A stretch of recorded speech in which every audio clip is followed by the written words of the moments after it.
നമ്മുടെ കൂടെ ഉണ്ടല്ലോ ഭയങ്കര സ്പെഷ്യൽ ആയിട്ടുള്ള ഒരാളാണുള്ളതോ. ആള് യൂട്യൂബർ ആണ്, ബ്യൂട്ടി ബ്ലോഗർ ആണ്, പിന്നെ എൻ്റെ പേഴ്സണൽ ഫേവറേറ്റ് ആയിട്ടുള്ള ഒരാളാണ്. ഇയാളെ മനസ്സിലാവണമെങ്കിൽ ഉണ്ടെങ്കിൽ ഒരൊറ്റ ഡയലോഗ് പറഞ്ഞാൽ മതിട്ടാ. പറയട്ടെ, ഹേയ് മൈ ഏഞ്ചൽസ്. അപ്പൊ നമ്മുടെ സ്വന്തം ബ്ലഷ് വിത്ത് ആഷ് ആണ് കൂടെ ഉള്ളത്. ഹലോ, താങ്ക് യു സോ ഞാൻ മച്ച്. പറഞ്ഞത് ശരിയല്ലേ? അതെ. ഹേയ് മൈ ഏഞ്ചൽസ് പറഞ്ഞു കഴിഞ്ഞാൽ ഓൾമോസ്റ്റ് യൂട്യൂബ് കാണുന്ന എല്ലാവർക്കും അറിയാം ഐശ്വര്യ ചേച്ചിയാണ്. മാത്രമാണ്. അതെ, ഇപ്പൊ അസ്മി ചേച്ചി ആണെങ്കിൽ ഹായ് സുന്ദരീസ് ഉണ്ട്, സുന്ദരീസ്, ഇപ്പൊ അതെ. ഗ്ലാമി ആണെങ്കിൽ ഹലോ ഗൈസ് ഉണ്ട്. അതെ, അതെ, ശരിക്കും പറഞ്ഞാലേ ഈ പേരിനെക്കാട്ടിലും കൂടുതൽ നിങ്ങളുടെ ഐഡന്റിറ്റി ആയി. ഇപ്പൊ ഈ അതെ. സൗണ്ട് കേട്ടാൽ ആ ഓക്കെ ഇത് ഐശ്വര്യാണ് അങ്ങനെ. അതെ. അപ്പൊ എന്തൊക്കെയുണ്ട് വിശേഷങ്ങൾ? നല്ല സുഖമായിട്ടിരിക്കുന്നു. സുഖം. ഞാനുണ്ടല്ലോ 2-3 മാസമായിട്ട് ഐശ്വര്യച്ചിയുടെ പിന്നാലെ ഇങ്ങനെ നടക്കണം. ഒന്നാമത്തെ കാര്യം ചേച്ചി ബാംഗ്ലൂരാണ്, പിന്നെ കൊച്ചിയിൽ വരുന്ന സമയത്ത് ഞാൻ ഫ്രീ ആവില്ല. അങ്ങനെ ലാസ്റ്റ് ഇപ്പോഴാണ് കയ്യിൽ കിട്ടിയത്. ഇപ്പോഴും ഫ്രീ, ഇപ്പോഴും തിരക്കാണ്, പക്ഷെ ഞാൻ പിടിച്ചിരുത്തേക്ക് അതെ. അങ്ങനെ പിന്നെ വലിയ ഭയങ്കര ബിസിയുള്ള ആളാക്കല്ലേ. ഭയങ്കര വണ്ടർ അടിച്ചിരിക്കട്ടെ. കാരണം ഞാൻ ഫോളോ ചെയ്യുന്ന ഒരാളെ തന്നെ ഞാൻ ഇന്റർവ്യൂ ചെയ്യുന്നു. കാരണം നമ്മൾ ആ ടൈമിലൊന്നും വിചാരിക്കുന്നില്ലല്ലോ ഇങ്ങനെ ഇന്റർവ്യൂ ചെയ്യുന്നൊക്കെ. ഇങ്ങനെ ഭയങ്കര എക്സൈറ്റ്മെന്റോടെ നോക്കിയിരിക്കാന്നൊക്കെ. ഭയങ്കര സന്തോഷം അത് അതെ കേട്ടപ്പോ. അതെ.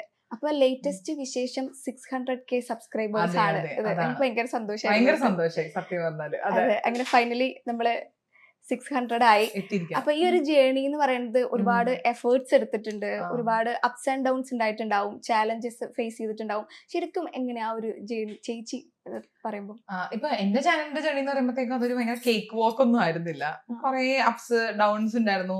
കുറെ നാൾ ചാനലിന് പയ്യെ സ്റ്റക്ക് ആവും, പിന്നെ അങ്ങോട്ട് പോവും, അങ്ങനെയായിരുന്നു. പക്ഷെ I M grateful for everything. അത്ര എനിക്ക് പറയാനുള്ളൂ.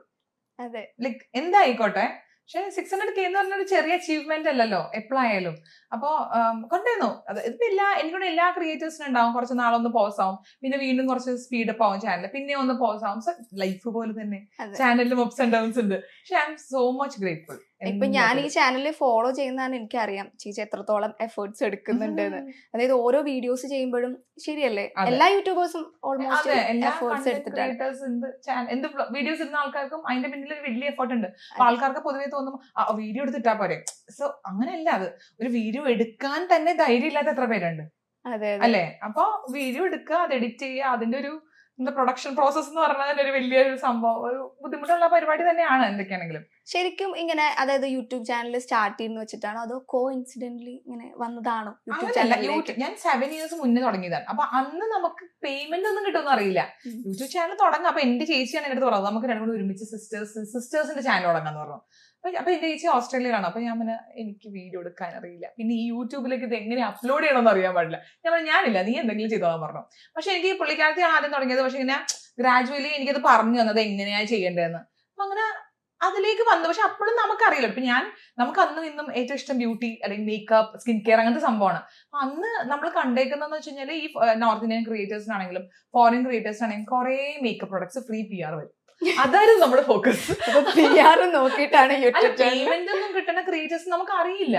7 years മുന്നേ പറയുമ്പോഴത്തേക്കും നമുക്ക് അങ്ങനത്തെ ഒരു ധാരണയില്ല. ഇപ്പൊ മലയാളി ക്രിയേറ്റേഴ്സ് തന്നെ ഭയങ്കര കുറവായിരുന്നു. അതിന്റെ ഇടയിൽ പേയ്മെന്റ് കിട്ടുന്ന കാര്യം നമുക്കറിയാൻ പാടില്ല. അപ്പൊ നമുക്കറിയാന്നുള്ളത് ഫ്രീ പ്രോഡക്ട്സ് കിട്ടും. ആ ഒരു ഫോക്കസിലാണ് സത്യം പറഞ്ഞത് നമ്മൾ സ്റ്റാർട്ട് ചെയ്തത്. 2017 ആ സമയത്താണ് സ്റ്റാർട്ട് ചെയ്യുന്നത്. ശരിക്കും പിങ്കി ചേച്ചിക്ക് ഒരു ക്രെഡിറ്റ് കൊടുക്കേണ്ടത്. ഞാൻ എപ്പോഴും പറയാറുണ്ട്, പിങ്കി ചേച്ചി കാരണമാണ് ഞാൻ സ്റ്റാർട്ട് ചെയ്തത്. പിങ്കി ചേച്ചിയുടെ പുഷ് എപ്പോഴും ഉണ്ട് എന്റെ കൂടെ. ഇപ്പൊ നമ്മള് യൂട്യൂബിൽ കുറെ കോണ്ടന്റ്സ് ഉണ്ടല്ലോ, അതായത് ബ്യൂട്ടി, ട്രാവല്, കുക്കിംഗ്. അപ്പൊ ആ സമയത്ത് തന്നെ എന്തായാലും കൺഫേം ആയിരുന്നു ബ്യൂട്ടി ആയിരിക്കും എന്നുള്ളത്. ആണ്. ബിക്കോസ് നമ്മൾ അങ്ങനെ സ്ഥിരം ട്രാവൽ ചെയ്യുന്ന ഒരു കപ്പിളൊന്നും അല്ലായിരുന്നു. പിന്നെ അങ്ങനെ ഭയങ്കരമായിട്ട് കുക്ക് ചെയ്ത ഒരു ആളും അല്ല ഞാനൊരു സർവൈവലിന് വേണ്ടി കുക്ക് ചെയ്യുന്ന ഒരാളാണ്. കുക്ക് ചെയ്യാൻ അറിയാം, പക്ഷെ ഞാൻ ഭയങ്കര എൻജോയ് ചെയ്തൊന്നും കുക്ക് ചെയ്യാറില്ല. നമുക്ക് ജീവിക്കാൻ വേണ്ടി നമ്മൾ ഫുഡ് കഴിച്ചേ പറ്റുള്ളൂ, ഫുഡ് ഉണ്ടാക്കിയേ പറ്റുള്ളൂ. അതിനുവേണ്ടി മാത്രം കുക്ക് ചെയ്യുന്ന ഒരാളാണ്. അപ്പൊ അങ്ങനെ കുക്കിംഗ് ചാനൽ തുടങ്ങാനുള്ള പാഷൻ ഒന്നും ഇല്ല. ഇപ്പൊ എന്റെ അമ്മ തുടങ്ങിയിരുന്നെങ്കിൽ എന്റെ അമ്മയ്ക്ക് ഭയങ്കര ഇഷ്ടമാണ് കുക്കിംഗ്. ഭയങ്കര ആ പ്രോസസ് അമ്മ എന്തിനു എൻജോയ് ചെയ്തിട്ടാണ് ചെയ്യണത്. അത് കുക്ക് ചെയ്യാൻ, കഴിപ്പിക്കുക. അതാ പറഞ്ഞ അമ്മ കുക്ക് ചെയ്യുക, നമ്മളെ തീറ്റിക്കുക എന്നൊക്കെ പറഞ്ഞ അമ്മയുടെ ഒരു സന്തോഷമുള്ള പരിപാടിയാണ്. പക്ഷെ ഞാൻ അങ്ങനെ എൻജോയ് ചെയ്യാറില്ല. ഫുഡ് കഴിക്കാൻ ഇഷ്ടമാണെങ്കിലും കുക്കിംഗ് പ്രോസസ്സിനോട് എനിക്ക് അങ്ങനെ വലിയ ഇൻട്രസ്റ്റ് ഇല്ല. അപ്പൊ നമുക്ക് താല്പര്യമുള്ളത് ബ്യൂട്ടി ആയിരുന്നു. നമ്മളിങ്ങനെ കോളേജിൽ പഠിക്കുന്ന സമയത്ത് ഇപ്പൊ ഞാനൊക്കെ ചെറുപ്പത്തില് നമ്മള് കണ്ണാടിയുടെ മുമ്പിലൊക്കെ നോക്കി നമ്മൾ ഓരോ ഡ്രസ്സൊക്കെ ഇട്ട് നോക്കുള്ളൂ, അങ്ങനെയൊക്കെ ചെയ്തില്ലായിരുന്നു. അതാണ് ഡ്രസ്സ്. മേക്കപ്പ് ഇടാത്ത ആളെന്നല്ല ഉദ്ദേശിച്ചത്. കോളേജിൽ പഠിക്കുന്ന സമയത്ത് എനിക്ക് അന്നും കണ്ണെഴുതാൻ ഭയങ്കര ഇഷ്ടമാണ്. കണ്ണെഴുതും, നന്നായിട്ട് ലിപ്സ്റ്റിക് ഇടും എന്നല്ലാണ്ട് ഫൗണ്ടേഷനെ പറ്റി ഒരു ധാരണയില്ല, കൺസീലറിനെ പറ്റി, സ്കിൻ കെയറിനെ പറ്റി പോലും ഒരു ധാരണയില്ലാത്ത ആളാണ്. സൺസ്ക്രീനോ അല്ലെങ്കിൽ മോയ്സ്ചറൈസറോ പോലും ഇടാണ്ട് കോളേജിൽ പോയിക്കൊണ്ടിരുന്ന ആളാണ്. കണ്ണെഴുതും, ലിപ്സ്റ്റിക് ഇടും പൊട്ട് തൊടും. പക്ഷെ അത് ഭയങ്കര കാര്യമായിട്ട് റിലീജിയസ്ലി ചെയ്യും. അതിനപ്പുറത്തേക്ക് ഒന്നും അറിയില്ല. പക്ഷെ ഞാൻ കല്യാണമൊക്കെ കഴിഞ്ഞതിനൊക്കെ ശേഷമാണ് മേക്കപ്പിലേക്ക് വന്നത്. ചേച്ചി പഠിച്ചിട്ടാണ് എന്നെ പഠിപ്പിച്ചത്. അതേ പോലെ എല്ലാത്തിലും തെങ്കി ചേച്ചിയുടെ ഒരു പിങ്കി ചേച്ചിയാണ് കൈകളുണ്ട്. അതെ. അപ്പൊ ചേച്ചിയാണ് പറഞ്ഞത്, ചേച്ചിയുടെ ഫൗണ്ടേഷൻ ചേച്ചി എനിക്ക് നീ ട്രൈ ചെയ്ത് നോക്കുന്ന പറഞ്ഞത്. അങ്ങനെ നമ്മളിപ്പോ ഈ ചേച്ചിമാരുള്ളതിന്റെ ഒരു ബ്യൂട്ടിയാണത്. മനസ്സിലായോ? ചേച്ചി എൽഡർ സിസ്റ്റർ സിസ്റ്റർ എന്ന് പറയുമ്പോ അവരുടെ ഒരു സിസ്റ്റർ സിബ്ലിങ്സ് എന്ന് പറയുമ്പോ രസമാണ് സത്യം പറഞ്ഞു കഴിഞ്ഞാൽ. അപ്പൊ അത് എന്താ പറയാ, ചേച്ചിയാണ് എന്നെ റീറൂട്ട് ചെയ്ത് പഠിപ്പിച്ച് ഇവിടെ വരെ എത്തിയത്. അതിന് കുറെ ഒപ്പീനിയൻസ് പറയണ്ട. അപ്പൊ ചേച്ചി വഴിയാണ് തുടങ്ങുന്നത്. ഇപ്പൊ നമ്മള് യൂട്യൂബിൽ തന്നെ, അതായത് ഇപ്പൊ നമ്മള് ഒരു സ്കിൻ കെയർ റുട്ടീൻ എടുക്കാം. അതായത് മോർണിംഗ് സ്കിൻ കെയർ റുട്ടീൻ എടുത്തു കഴിഞ്ഞാൽ ഒരുപാട് സജഷൻസ് വരും. ഇപ്പൊ ഒരു 1000 വീഡിയോസ് സജഷൻസ് വരും എന്ന് വിചാരിക്കാം. അപ്പൊ അതിന്ന് നമ്മുടെ വീഡിയോ തന്നെ പിക്ക് ചെയ്യാന്ന് പറയുന്നത് സത്യം പറഞ്ഞ ഒരു ചാലഞ്ചിങ് അല്ലേ? ശരിക്കും ഒരു കോമ്പറ്റീഷൻ ആണ്. അപ്പൊ എങ്ങനെയാ നമ്മൾ ഈ ഡിഫറെന്റ് ആയിട്ടുള്ള കോണ്ടന്റ്സ് സെലക്ട് ചെയ്യുന്നത്? കൊറേയൊക്കെ നമ്മള് ഞാനിപ്പോ ചാനൽ കോണ്ടന്റ് ക്രിയേഷൻ തുടങ്ങിയിട്ട് തന്നെ 7 വർഷമായി. അപ്പൊ നമുക്ക് കുറെയൊക്കെ കമന്റ് സെക്ഷനിൽ നമുക്ക് കിട്ടും, സജഷൻസ് വരും. ചേച്ചി അങ്ങനെ ചെയ്യാമോ, ഇങ്ങനെ ചെയ്യാമോ, കുറെ അങ്ങനെ കിട്ടും. കുറെ നമുക്ക് ഇൻസ്പിറേഷൻ കിട്ടും. വേറെ നമ്മൾ ക്രിയേറ്റേഴ്സിന്, അതായത് വേറെ ലാംഗ്വേജിലുള്ള ഫോറിൻ ക്രിയേറ്റേഴ്സിന്, നോർത്ത് ഇന്ത്യൻ ക്രിയേറ്റേഴ്സിന്, അല്ലെങ്കിൽ വേറെ ലാംഗ്വേജ് ക്രിയേറ്റേഴ്സിന് വേണമ്പോ അത് നമുക്ക് നമ്മുടെ തരത്തിൽ ചെയ്യാൻ പറ്റും. ചിലപ്പോൾ നമ്മൾ ഉറക്കമില്ലാത്ത രാത്രിയിൽ നമ്മളുടെ തലയിൽ ഇങ്ങനെ ഐഡിയ വരാറുണ്ട്.